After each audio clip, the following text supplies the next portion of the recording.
We're here at the Stutler Bowl down in South Denver where Cherry Creek defeated Prairie View by a sizable margin here. We got the running clock before the halftime even came. Obviously, we were out here to see CU commit Dimitri Stanley. Just your overall thoughts? Way more explosive than the last time we saw him play for sure. I thought he had better size than what I was expecting going into. He looked really good, by far the best athlete on the field. In stride everywhere out on the field, running good routes. Much faster, more athletic than we saw from him a year ago. Yeah, that was the main thing that I saw in film before coming out here was just that next level of explosiveness. You saw it in spurts last year, but it seems like consistently he's doing that this year, and it definitely passed the eyeball test. I had a chance to chat with Dimitri after the game. Dimitri, your day was done by the end of the first half, got that running clock going, 3 touchdowns. What's been the biggest differences for you this senior season as compared to previous years? This season I think I just knew I had to work a lot harder because I know that next level that I'll be playing at next year. Kind of wanted to make sure I was ready for it and ready to play and get my opportunity and try and make something happen my freshman year up at Colorado Bowl. You made a lot of plays last year as an underclassman, but it seems like your explosiveness has maybe even taken another notch. Do you feel that way?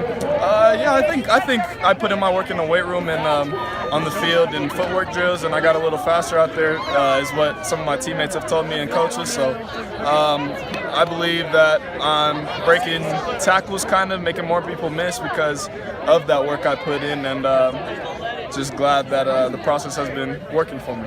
You were just exclusively a receiver tonight. Are you playing any defensive back? Oh yeah, I played DB pretty much every game, I think. Okay. Tonight they just wanted to give the younger guys a little bit of a chance so that they were more experienced for playoffs if we need them, and so they just let the first strings and the second strings sit out the rest of the half. So you guys are 7-2 now, one more regular season game. Anything else you guys need to kind of polish up as a team before the playoffs begin? We need to, I don't know. I think we're working pretty well together. I think we need to work a little harder on the practice field and make sure everything is tightened up before playoffs and get ready to make this 4-0 run in playoffs. So. You mentioned that commitment to CU. It's still pretty strong with the Buffs? Yes, sir. I think that's the only place I want to be right now, and that's the only place I will be. So. When you made that decision, what was it that put CU above every other school?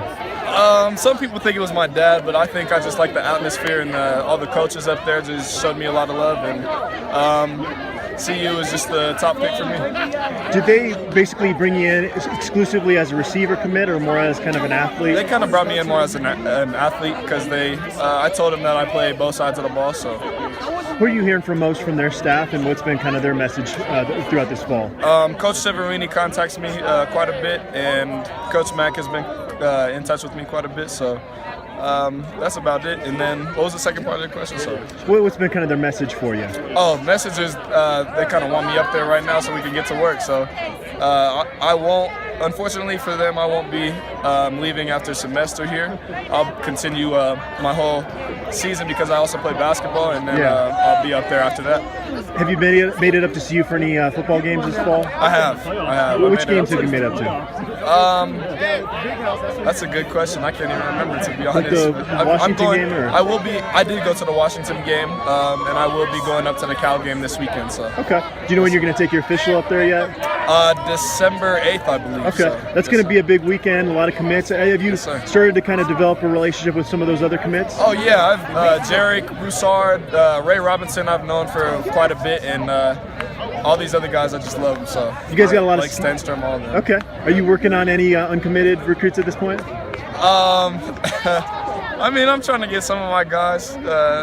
So yeah, pretty much. Okay. So my quarterback, Alex Padilla, I've been trying to get in his ear a little bit. So. Okay, cool. Thanks, Dimitri. Appreciate it. Well, you heard it there. He's very solid in his commitment to CU. In Tyler, this is, again, a really good receiver class that Colorado has with Dylan Thomas and Daniel Arias as well. It's even hard to pick my favorite out of that group just based on who I think has the most upside. Yeah, definitely. Different type of wide receivers, but a lot of explosiveness, a lot of guys that are going to go get the ball in the air, which I think you want to see from this group moving forward. Blazing speed, different sizes. Arias obviously is going to be the bigger of the three.